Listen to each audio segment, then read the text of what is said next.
Assalamualaikum warahmatullahi wabarakatuh. Salam dan bahagia. Perkenalkan, saya Titi Anggreni, CGP Angkatan 6 Kota Tidore, Kepulauan, bersama fasilitator Bapak Arifin SPD MSI dan pengajar praktek Bapak Mjen Syawal SPD. Kali ini saya akan memaparkan koneksi antar materi modul 2.1 memenuhi kebutuhan belajar murid melalui pembelajaran berdiferensiasi. Apa itu pembelajaran berdiferensiasi? Pembelajaran berdiferensiasi adalah pembelajaran yang dilakukan dengan mempertimbangkan dan memenuhi kebutuhan belajar murid. Pembelajaran berdiferensiasi dilakukan dengan cara 1. Mendefinisikan tujuan pembelajaran secara jelas. 2. Guru melakukan asesmen awal untuk memetakan kebutuhan belajar murid. 3. Guru menciptakan lingkungan belajar yang dapat mendorong murid untuk belajar. 4. Guru mengelola kelas dengan efektif. Dan 5. Guru melakukan penilaian secara berkesinambungan. Adapun kebutuhan belajar murid meliputi 1. Kesiapan belajar, 2. Minat belajar, dan 3. Profil belajar. Apa itu kesiapan belajar? Kesiapan belajar merupakan informasi tentang apakah pengetahuan atau keterampilan yang dimiliki murid saat ini sesuai dengan pengetahuan atau keterampilan baru yang akan diajarkan guru. Sedangkan minat belajar merupakan suatu keadaan mental yang menghasilkan respon terarah kepada suatu situasi atau objek tertentu yang menyenangkan dan memberikan kepuasan diri. Minat dapat dilihat dalam dua perspektif. Yang pertama, sebagai minat situasional.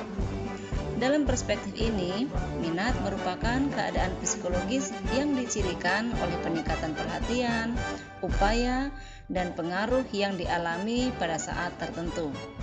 Contoh, seorang anak bisa saja tertarik saat seorang gurunya berbicara tentang topik hewan, meskipun sebenarnya ia tidak menyukai topik tentang hewan tersebut. Karena gurunya berbicara dengan cara yang sangat menghibur, menarik, dan menggunakan berbagai alat bantu visual. Yang kedua, minat juga dapat dilihat sebagai sebuah kecenderungan individu untuk terlibat dalam jangka waktu lama dengan objek atau topik tertentu. Minat ini disebut juga dengan minat individu. Contoh, seorang anak yang memang memiliki minat terhadap hewan, maka ia akan tertarik untuk tetap belajar tentang hewan, meskipun mungkin saat itu guru yang mengajar sama sekali tidak membawakannya dengan cara yang menarik atau menghibur. Sedangkan profil belajar adalah cara terbaik setiap individu untuk belajar. Faktor-faktor yang mempengaruhi profil belajar antara lain preferensi terhadap lingkungan belajar, pengaruh budaya, preferensi gaya belajar, dan preferensi berdasarkan kecerdasan majemuk. Secara umum, gaya belajar dibedakan atas 3 jenis, yaitu visual, auditori, dan kinestetik. Visual artinya belajar dengan melihat, auditori belajar dengan mendengar, dan kinestetik belajar sambil melakukan. Selanjutnya, strategi pembelajaran berdiferensiasi meliputi diferensiasi konten, diferensiasi proses, dan diferensiasi produk. Pada diferensiasi konten, materi diberikan berdasarkan kesiapan, minat, dan profil belajar murid. Pada diferensiasi proses, murid mengalami proses belajar yang berbeda sesuai dengan kesiapan, minat, ataupun profil belajar. Selanjutnya, untuk diferensiasi produk, terlihat pada perbedaan jenis tagihan yang diharapkan dari murid. Selanjutnya, bagaimanakah kaitan antar materi dalam modul 2.1 ini dengan materi pada modul-modul sebelumnya.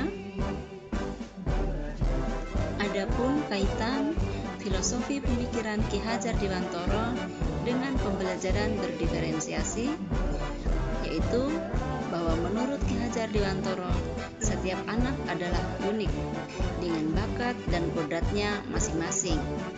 Sebagai guru, kita harus dapat menuntun tumbuhnya bakat dan kodrat itu. Salah satu cara yang dapat dilakukan guru adalah dengan melakukan pembelajaran berdiferensiasi, yaitu pembelajaran yang bertujuan untuk memenuhi kebutuhan belajar murid sesuai dengan karakteristik murid masing-masing. Berikut kaitan nilai dan peran guru penggerak dengan pembelajaran berdiferensiasi. Sebagaimana kita ketahui bahwa nilai guru penggerak meliputi berpihak pada murid, mandiri, kolaboratif, reflektif, dan inovatif. Sedangkan peran guru penggerak meliputi menjadi pemimpin pembelajaran, menjadi coach bagi guru lain, mendorong kolaborasi, mewujudkan kepemimpinan murid, dan menggerakkan komunitas praktisi. Dalam menjalankan perannya sebagai pemimpin pembelajaran, guru penggerak harus dapat melaksanakan pembelajaran yang berpihak pada murid. Salah satunya adalah melalui pembelajaran berdiferensiasi. Selanjutnya, kaitan visi guru penggerak dengan pembelajaran berdiferensiasi. Dalam merumuskan visi, seorang guru penggerak akan menempatkan murid sebagai target pencapaiannya. Untuk mencapai visi tersebut, salah satu upaya yang dilakukan adalah dengan melakukan pembelajaran yang bermakna, yang dapat mendorong keterlibatan murid secara lebih besar, sehingga murid dapat mencapai hasil terbaiknya. Pembelajaran bermakna yang dimaksud adalah melalui pembelajaran berdiferensiasi. Kemudian kaitan budaya positif dengan pembelajaran berdiferensiasi. Dengan melakukan pembelajaran berdiferensiasi akan terbentuk budaya positif karena murid merasa dihargai dan diakui perbedaannya. Murid akan merasa guru memahami kondisinya, minatnya, dan juga cara belajarnya. Dengan guru memberikan keteladanan dalam menghargai perbedaan, maka akan terbangun budaya saling menghargai dalam diri murid. Yang terakhir adalah kesimpulan. Untuk mewujudkan pembelajaran yang berpihak pada murid sesuai dengan filosofi pemikiran Ki Hajar Dewantara, guru dapat menerapkan pembelajaran berdiferensiasi di kelasnya. Nilai-nilai yang dimiliki seorang guru penggerak merupakan hal utama dalam mendukung pembelajaran berdiferensiasi. Dengan keberpihakan guru pada murid, maka murid akan merasa dihargai sehingga mereka akan merasa aman dan nyaman di sekolah. Dengan demikian, budaya positif di sekolah akan lebih mudah ditemukan dan pada akhirnya visi sekolah dapat lebih mudah direalisasikan.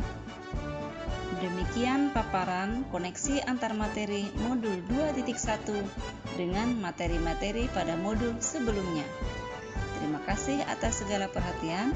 Mohon maaf atas segala kekurangan. Assalamualaikum warahmatullahi wabarakatuh. Salam dan bahagia.